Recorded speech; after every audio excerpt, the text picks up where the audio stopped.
Gold, trusted gold buyers. మీరు తాకట్టు పెట్టిన బంగారాన్ని విడిపించి ఈ రోజు ఉన్న మార్కెట్ ధరకు కొనబడను.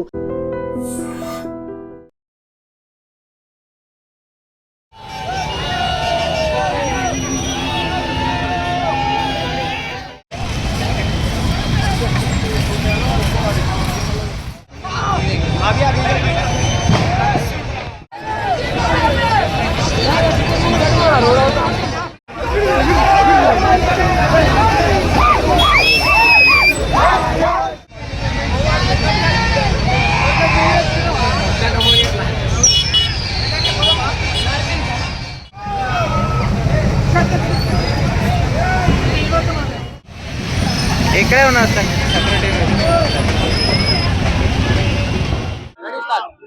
ఇంతవరకు ఇండియా వరుసగా 2 కొట్టింది. హ్యాట్రిక్ అయ్యే ఛాన్స్ ఉంది అన్న. వరుసగా 2 కాదన్న 3. 2024 world cup Rohit Sharma, ICC champions trophy Rohit Sharma. ఇప్పుడు యంగ్స్టర్స్ తో సూర్య కుమార్ యాదవ్, సూర్య ముంబై కా షేర్, ఇండియా కా షేర్. ఈ యంగ్స్టర్స్ తో మనము నేను ఒకటి చెప్తాడు, వితౌట్ రోకో అసలు యాక్చువల్గా ఇండియన్ టీం లేదు అనుకున్నా అన్న.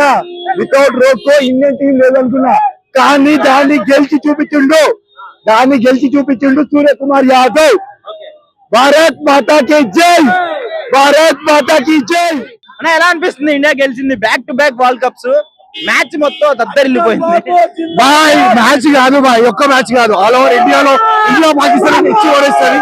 కానీ ఇండియా ఇప్పుడు న్యూజిలాండ్ మనది ఎప్పటి నుంచో మన కోరిక, కానీ ఇప్పుడు ఏదైతే అయిందో చాలా మంచిగా అయింది.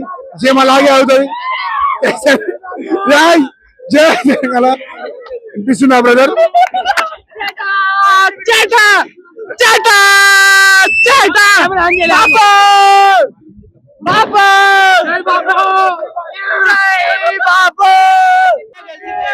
ఇండియా గెలవడం మాకు ఒక కోరిక, అంటే ఒక్కసారి కాదు 2 సార్లు కాదు, మాకు ఏదైతే ఉంటుందో మా కోరికలు and everything, each and every 1% of Indian player, Bumrah కానీ హార్దిక్ పాండ్యా కానీ చేరా. సో ఇవన్నీ మాకేవైతే కోరికలు ఉన్నాయో స్టెప్ బై స్టెప్ అయిందని కోరుకుంటున్నాం. చాలా చాలా బ్యాటింగ్ అయితే మస్తు ఎంజాయ్ చేస్తాము. మొత్తం 6 4 గట్టి కొట్టుడు అంతే. SRH, ఆరెంజ్ ఆర్మీ, ఇండియా అంతే. ఇలాంటి మ్యాచ్లు ఎన్నెన్నో గెలవాలని చాలా కోరికలతో ఉన్నాము. ఈ మ్యాచ్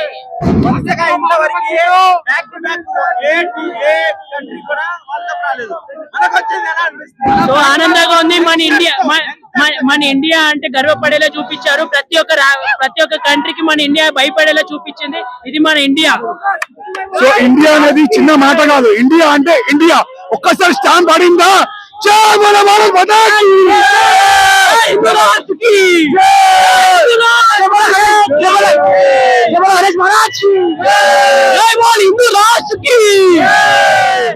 ఇండియా అయితే న్యూజిలాండ్ చిత్తు ఓడిచ్చేసింది.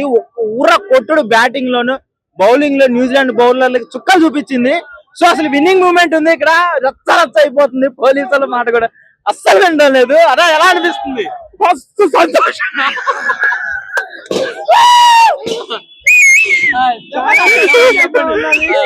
ఇండియాకి వెళ్ళడం చాలా సంతోషంగా ఉన్నది. మన వాళ్ళు అందరూ చాలా బాగా బ్యాటింగ్ చేసి మన ఇండియాని గెలిపించినందుకు టీమ్ ఇండియాకి కంగ్రాచులేషన్. బ్యాటింగ్ ఎలా ఉందన్న? ఇక అక్కడ సంజు శాంసన్, కేసీఆర్.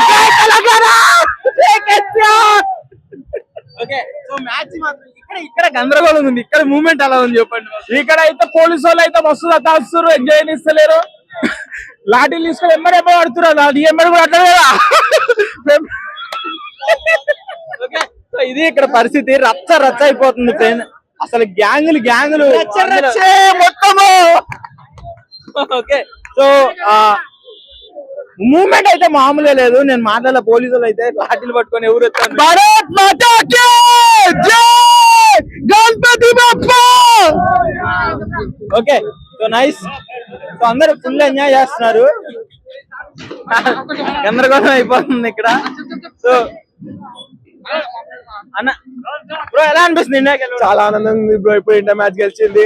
మొత్తం Sanju Samson back to back ఇప్పుడే కొట్టేసేసిండు, 89 కొట్టేసేసిండు సంజు శాంసన్. ఇషాన్ కిషన్ కూడా లైన్ 3 క్యాచెస్ పట్టుకుండు. Bumrah goat of the cricket bowler Bumrah wicket తీశాడు అంతా బాగుంది. Thank you. Bharat Mata so ప్రస్తుతం మనతో రాజేందర్ సార్ ఉన్నారు, సైఫాబాద్ ఇన్స్పెక్టర్ సార్. అసలు ఇక్కడ ఇండియా గెలవగానే ట్యాంక్ బండ్ మొత్తం రద్దీ అయిపోయింది, ఇసుక ఇస్తే రాలనంత జనం. ఇక్కడ చాలా మందికి న్యూసెన్స్ జరిగింది, పోలీస్ వాళ్ళని ఇబ్బంది పెట్టారు కొంచెం, అది నేను కూడా చూశాను సార్. సార్ ఏం చెప్పదలుచుకున్నారు, విన్నింగ్ అనేది సెలబ్రేషన్ ఎలా ఉండాలి? చెప్తున్నాను కదా, విన్నింగ్ సెలబ్రేషన్ అనేది మన ఇంట్లో జరుపుకుంటే మంచిది, ఏదైనా క్లోజ్డ్ దాంట్లో జరుపుకుంటే మంచిది. ఎమర్జెన్సీ వేసు, హైవేసు, రోడ్లు ఇటువంటి దాన్ని యూజ్ చేస్తే చాలా ఇబ్బందికరంగా ఉంటుంది. అది మన ఫ్యామిలీ వాళ్ళు కానీ ఎవరైనా పోతా ఉంటే ఎమర్జెన్సీ ఉంది, ఎక్కడికో వెళ్ళాలి, ఇక్కడ నుంచి అందరూ ఆల్ స్టేట్ నుంచి ఉంటారు, వాళ్ళు వెళ్ళాలి. ఇక్కడ నుంచి ఈ నార్త్ ఈస్ట్ గేట్ నుంచి నార్త్ సౌత్ ఈస్ట్ గేట్ దాటడానికి దాదాపు 2 hours పట్టింది. అవునా కదా, అంత క్రౌడ్ ఉండే. అదే మేము యాక్షన్ తీసుకోకపోతే పొద్దున్న దాకా ఇట్లే ఉంటుండే.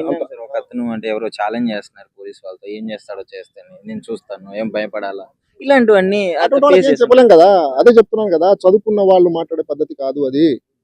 ప్రతి ఒక్కరికి కూడా రెస్పాన్సిబిలిటీ ఉండాలి, అర్థమైందా? హక్కులు అందరికీ ఉంటాయి, కానీ బాధ్యతలు కూడా మర్చిపోవద్దు అని చెప్తున్నాను. హక్కులు అందరికీ ఉంటాయి, బాధ్యతలు కూడా ఉంటాయి. ఆ బాధ్యతలను కూడా మనం నెమరేసుకోవాలా, మన బాధ్యత ఏంటి అనేది. పోలీసులు చేస్తేనే కాదు, ప్రతి ఒక్క సిటిజన్ కూడా రెస్పాన్సిబిలిటీ ఉండాలి.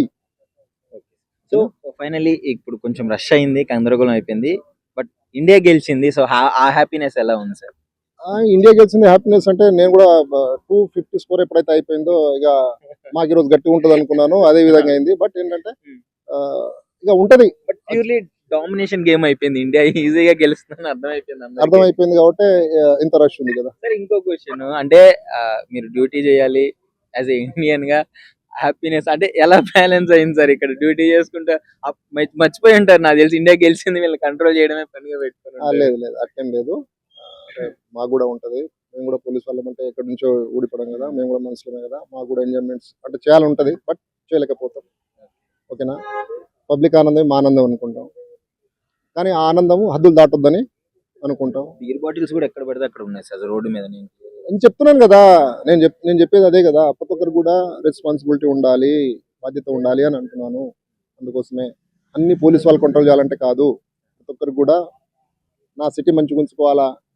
మనం ఇంట్లోనే ఏ విధంగా క్లీన్గా ఉంచుకుంటామో, ఇది ఒక సెక్రటేరియట్, ఇది ఒక ఐకాన్, ఇది ఒక ఐకాన్. దీన్ని మనం పాడు చేసుకోవద్దు, రోడ్లు పాడు చేసుకోవద్దు అని చెప్పేసి అది అందరు కూడా బాధ్యతగా వ్యవహరించాలని నా యొక్క విజ్ఞప్తి. బీయింగ్ ఏ సిటిజన్, ఆ రెస్పాన్సిబిలిటీ మనం తీసుకోవాలి. ఇష్టం వచ్చినట్లు రోడ్ల మీద తిరగడాలు, బీర్ బాటిల్ పడేరాలు కాకుండా ఇండియా విన్ అయింది కాబట్టి ఫ్రెండ్లీ సెలబ్రేషన్ ఉండాలి, అందరూ హ్యాపీగా ఉండాలి. సో అదే చెప్పదలుచుకున్నారు. So anyways congratulations to India.